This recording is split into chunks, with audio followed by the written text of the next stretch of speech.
ফরিদপুর সদর ৩ আসনে বাংলাদেশ জাতীয়তাবাদী দল বিএনপির মনোনীত সংসদ সদস্য প্রার্থী চৌধুরী নায়াব ইউসুফ আনুষ্ঠানিকভাবে নির্বাচনী প্রচারণা শুরু করেছেন। প্রতিনিধি মাহবুব পিয়াল জানান, বৃহস্পতিবার বিকেলে ফরিদপুর শহরের কোর্ট চত্বর এলাকা থেকে শত শত নেতাকর্মীকে সঙ্গে নিয়ে শহরের প্রধান সড়কে এই প্রচারণা শুরু করেন তিনি। এ সময় দলীয় নেতাকর্মীদের অংশগ্রহণে একটি বিশাল মিছিল বের করা হয়। মিছিলটি শহরের প্রধান সড়ক প্রদক্ষিণ করে ফরিদপুর প্রেস ক্লাবের সামনে দিয়ে নীলুটলি হয়ে জনতা ব্যাংকের মোড়ে এসে শেষ হয়।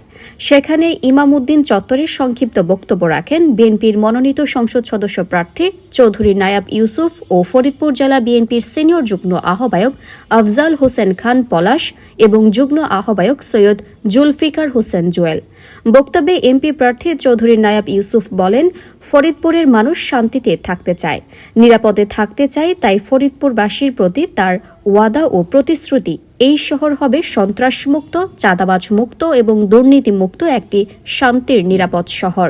তিনি আরও বলেন, বিএনপির পরিকল্পনা নিয়েছে এদেশের মানুষের শান্তির, নিরাপত্তার এবং উন্নয়নের, যেখানে বৈষম্যহীন সমাজ ও বৈষম্যহীন একটি দেশ গড়ে তুলবে।